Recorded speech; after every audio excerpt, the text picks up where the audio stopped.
स्वामी जी ने इस्लाम और मुसलमान के बारे में क्या कहा, पूरी वीडियो देखिए, बहुत इंटरेस्टिंग वीडियो है। तो वो कहीं ना कहीं किसी ना किसी तरह से मोमिन हो जाएगा।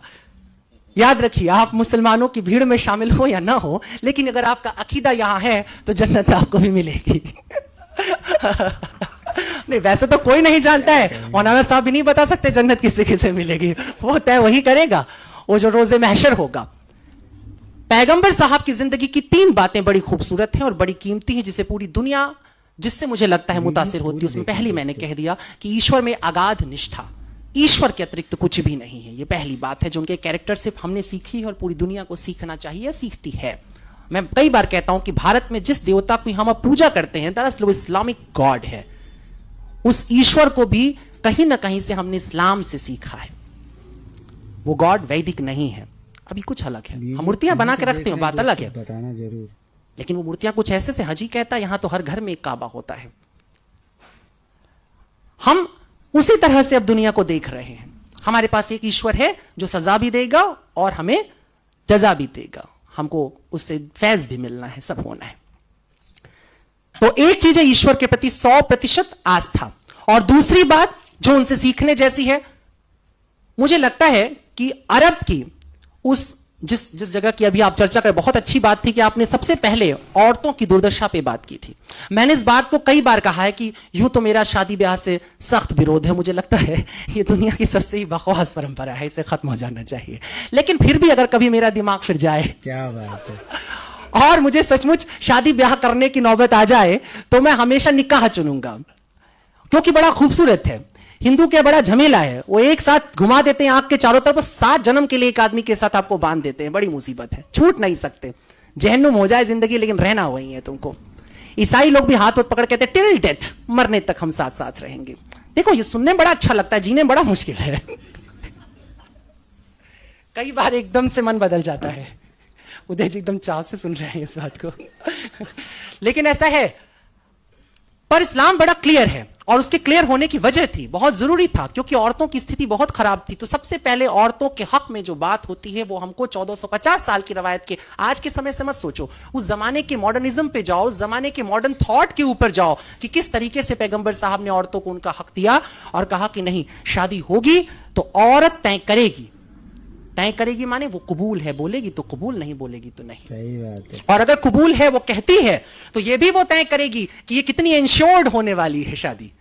वो मेहर की जो रकम, अभी तो सुनते कई जगहों पे 750 रुपए में निपट जाता है, और वो भी पहले ही दिन माफ करा लिया जाता है। देखो, ये सब चलता रहता है ना, इसीलिए हमें मजबूरी में बात करना पड़ रहा है। गिरधारी रसूल अल्लाह, उन्होंने चाहा कि औरत अपने हक को तय करे, वो कहे कि मेरे को इतना इंश्योर करो कि यदि कल तुम्हारा मन फिर जाएगा, कल तुम किसी और औरत पर तुम्हारी लालसा जाग जाएगी और तुम मुझे छोड़ करके जाओगे, तो कम से कम मेरे जीवन के लिए, मेरे सुकून के लिए इतनी व्यवस्था रहनी चाहिए। ये नियम आता है, और ये बहुत बड़ी बात थी।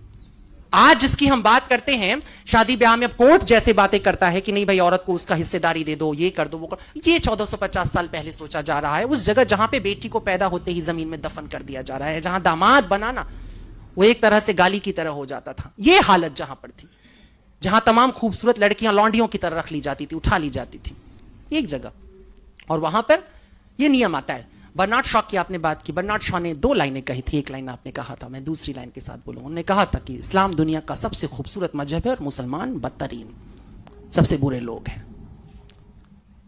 ये सुनने में कितना भी खराब लगे, लेकिन ये मजबूरी होती है।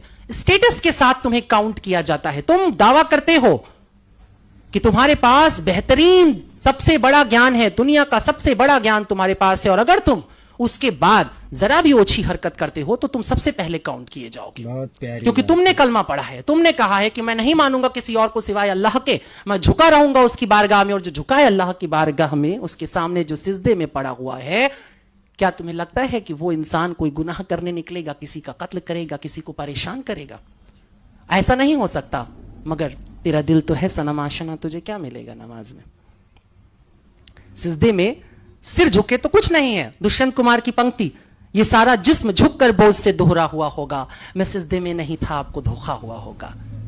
अरमानों के बोझ, ख्वाबों के बोझ, तमन्नाओं के बोझ, लालच के बोझ हमारी रीढ़ पर गिरते हैं और हम झुक जाते हैं और हम कहते हैं हम सिजदे में चले गए थे। खलील जिब्रान की एक बड़ी खूबसूरत लाइन है, और वो कहता है कि न मालूम क्या हैरत अंगेज बात है कि कुदरत में वो सब जिनकी रीढ़ नहीं होती उनकी खोल बड़ी मोटी होती है। इस्लाम ने कहा कि खोल पतली सी हो, रीढ़ मजबूत हो। सिजदे में जाना हारना नहीं होता है, सिजदे में वो जाता है जो बड़ा ताकतवर हो, और ताकत सिर्फ एक चीज की हमारे पास है, ईमान की।